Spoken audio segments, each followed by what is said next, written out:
എല്ലാവർക്കും നമസ്കാരം. ഇന്ന് നമുക്ക് വളരെയധികം പ്രാധാന്യമുള്ള ഒരു വിഷയത്തെക്കുറിച്ച് സംസാരിക്കാം.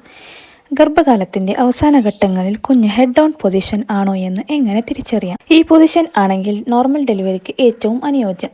തികച്ചും ലളിതമായ രീതിയിൽ വീട്ടിൽ തന്നെ നിങ്ങൾക്ക് മനസ്സിലാക്കാൻ പറ്റുന്ന വിധത്തിൽ ഞാൻ എല്ലാം വിശദീകരിക്കാം. വീഡിയോ അവസാനം വരെ കാണാൻ ശ്രമിക്കുക. എന്താണ് ഹെഡ് ഡൗൺ പൊസിഷൻ? ഗർഭകാലത്തിൻ്റെ 32-ാം ആഴ്ചയ്ക്ക് ശേഷം ഭൂരിഭാഗം കുഞ്ഞുങ്ങളും സ്വാഭാവികമായി ഹെഡ് ഡൗൺ പൊസിഷൻ എടുക്കും.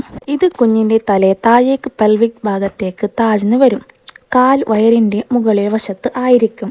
ഈ പൊസിഷൻ ആണ് നോർമൽ ഡെലിവറിക്ക് ഏറ്റവും better position. Baby head down ആണെന്ന് തിരിച്ചറിയാൻ അമ്മക്ക് തോന്നുന്ന ലക്ഷണങ്ങൾ. ഒന്നാമതായി, താഴെ പെൽവിസ് ഭാഗത്ത് വെയ്റ്റ് പ്രഷർ, ഹെവിനെസ് ആയി തോന്നും.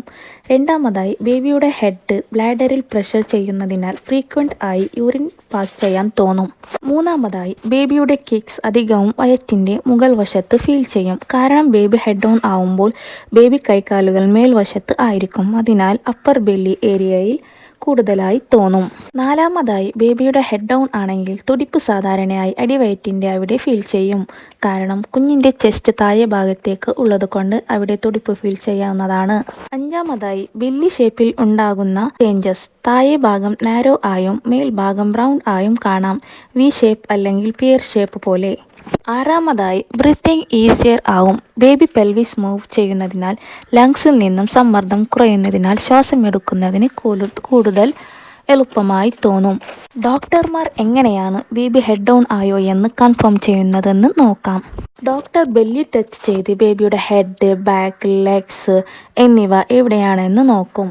അടുത്തത് ultrasound. Head down position 100% confirm ചെയ്യാൻ അൾട്രാസൗണ്ട് ഏറ്റവും സേഫ്, അക്യുറേറ്റ് മാർഗമാണ്. ബേബിയുടെ heart beat. Baby head down ആണെങ്കിൽ ഹാർട്ട് ബീറ്റ് ലോവർ അബ്ഡോമിനൽ സൈഡിൽ വ്യക്തമായി ഡോക്ടറിന് കേൾക്കാം. ഇനി ബേബി ഹെഡ് ഡൗൺ ആകാൻ സഹായിക്കുന്ന നിത്യശീലങ്ങൾ എന്തെല്ലാമെന്ന് നോക്കാം. Butterfly pose, pelvis tilts, cat cow stretches, forward leaning position, birth ball exercise. ഇതൊക്കെ ഡെയിലി ചെയ്താൽ ബേബിയുടെ പൊസിഷൻ നാച്ചുറലി പെൽവിസിലേക്ക് ഗൈഡ് ഇറങ്ങി വരാൻ സഹായിക്കുന്നു. പക്ഷേ ഏതൊരു എക്സസൈസും സ്ട്രെച്ചസും ചെയ്യുന്നതിന് മുമ്പ് ഡോക്ടറുടെ അനുമതിയോടെ മാത്രം ചെയ്യാൻ ശ്രമിക്കുക. ബേബി ബ്രീച്ച് പൊസിഷൻ ആണെങ്കിൽ എന്ത് ചെയ്യാമെന്ന് നോക്കാം. 36 ആഴ്ച വരെ ബേബി സ്വയം തന്നെ തിരിയണം. ബ്രീച്ച് കണ്ടാൽ ഡോക്ടർ നിർദ്ദേശിക്കുന്ന സർട്ടൻ എക്സസൈസുകൾ സജസ്റ്റ് ചെയ്യുന്നു, അല്ലെങ്കിൽ സ്പെഷ്യലൈസ്ഡ് ടേണിംഗ് ടെക്നിക് വഴി പൊസിഷൻ ശരിയാക്കും.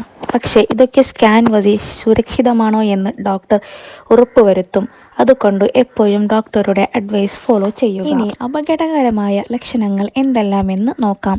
ബേബിയുടെ മൂവ്മെൻറ്റ് കുറയുക, സിവിയറായിട്ട് പെൽവിക് പെയിൻ ഉണ്ടാവുക, സഡൻ ഫ്ലൂയിഡ് ലീക്കേജ് ആവുക, ഹെവി ബ്ലീഡിംഗ് കാണുക. ഇതുപോലത്തെ സാഹചര്യങ്ങളിൽ ഉടനെ ഡോക്ടറെ ബന്ധപ്പെടുക, അല്ലെങ്കിൽ നിയറസ്റ്റ് ഹോസ്പിറ്റലിൽ പോവുക.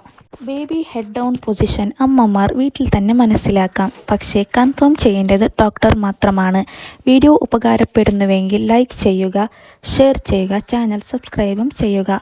പ്രഗ്നൻസി റിലേറ്റഡ് ടോപ്പിക്സിനായി താഴെ കമൻറ്റ് ചെയ്യുക.